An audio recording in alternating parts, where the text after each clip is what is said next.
Hey guys, Iriz here. We're here to look at the car of the moment, the Proton Iriz. I'll pass you along the latest member of the Proton.org and Driven team, Greg Rizzi. Take it away, Greg. Yes, boys and girls, this is the one we've been waiting for, Proton's game changer. Now, we've heard it all before, but this time, it looks like it's the real deal. The Iriz will go up against the popular Perodor Myvi for Malaysia's best-selling car crown. So, let's find out to see if it's any good. The most important factors first, the price. The Iriz starts at 42,000 ringgit for the standard 1.3 manual variant and goes all the way up to 62,000 ringgit for this top-spec 1.6 premium CVT model. Now there are 8 variants in total, and each one of them is priced within a few hundred ringgit of the Myvi equivalent. More than that, it's far better equipped than Perodor's Myvi, both in interior equipment and safety features. I'll tell you more about that later, but for now, the engines. 2 power plants are on offer, a 1.3 VVT and the 1.6 VVT. Both are new engines with variable valve timing and can each be paired to either a 5-speed manual or a CVT gearbox. The smaller engine makes 94 horsepower and 120 Nm of torque. This 1.6-litre VVT engine here makes 107 horsepower and 150 Nm of torque and is claimed to average 15.2 km per litre with the manual and 13.5 km per litre with the CVT. So no, it's not quite up to EEV levels, but it's not exactly a guzzler also lah. For those who have said that older Protons have a heavy steering, this new Iriz has a new electric power steering system to improve drivability and fuel consumption. The Iriz is built on a chassis that's entirely new, and Proton says that it has been designed to support hybrid and electric powertrains in the future.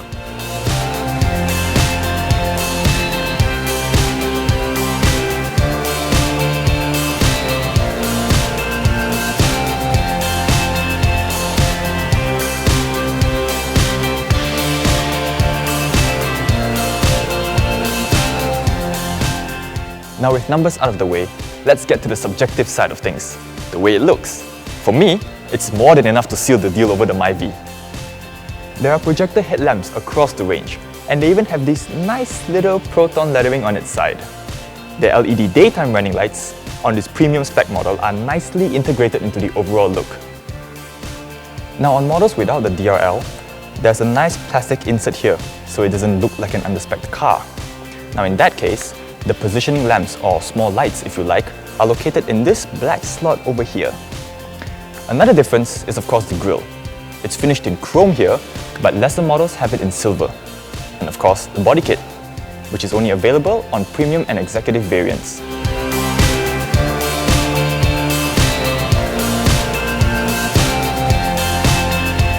Now for the first time on a Proton, you get Aeroblade wipers. Moving on to the profile, you get these pretty nice 15-inch rims. 1.3-litre models get 14 inches. But hey, at least they're all alloys. No steel wheels here. Moving back, take a look at these side blades over here. A small detail, yes, but they make a huge impact on the overall look of the car. Without them, you might find this whole area a bit too bland and tall. And now we come to my personal favorite angle, the rear. We've got such a dynamic looking rear end. Check out this chamfered rear design where the LED tail lamps and the hatch are set within the outer body. And see this? Yeah, reverse camera, standard on all 1.6-litre models. And finally, this rear diffuser really helps to make the lower end pop and adds to that road-hugging stance. Executive variants get the same treatment but with a black diffuser, while the standard variants make do with a less sporty rear bumper and no spoiler.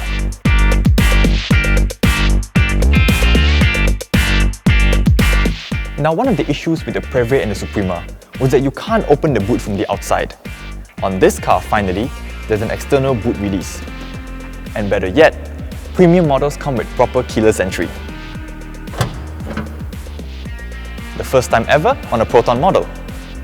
Boot space isn't too bad either. It holds 215 litres of luggage space, and you can put in maybe 4 decent-sized luggage bags. And if you want even more space, there's the split folding rear seats at your disposal too. let's take a look at what is usually Proton's Achilles heel, the interior.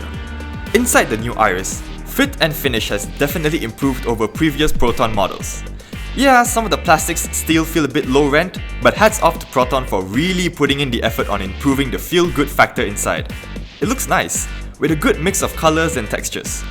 The fake leather stitching on the dashboard is a nice touch too. It's all very modern and contemporary.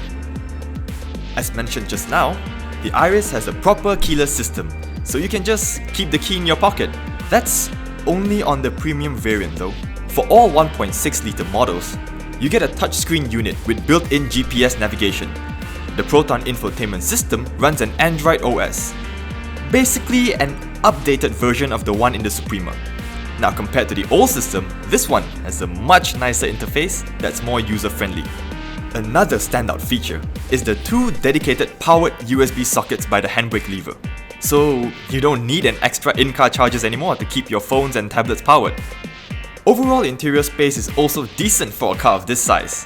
I'm 6 feet tall and I fit in just fine, even in the back. Now on first impressions, there's as much space back here as in the Myvi. Each of the 5 seats have seatbelt indicators, so you would know if your kids in the back are not wearing their safety belts.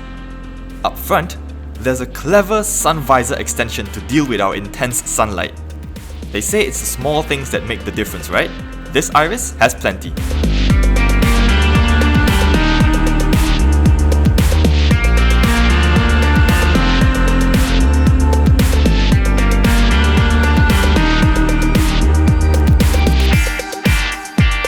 Last but not least, safety. And here is where the Iriz shines. With electronic stability control and 6 airbags on this premium model. Lesser models get downgraded to 2 airbags, but every single variant gets the all-important electronic stability control safety net. Hill hold assist is standard across the range too, even in the manual Iriz. On the safety front then, the Proton Iriz definitely reaches global standards and is far beyond that of the Pro-Duo Myvi, where even ABS is missing on certain models. Based on the car's looks, interior and safety aspects, Proton is definitely onto a winner with the new Iriz. We'll know more when we get to drive the car, but for now at least, it's mighty impressive. Well done, Proton. Very well done indeed.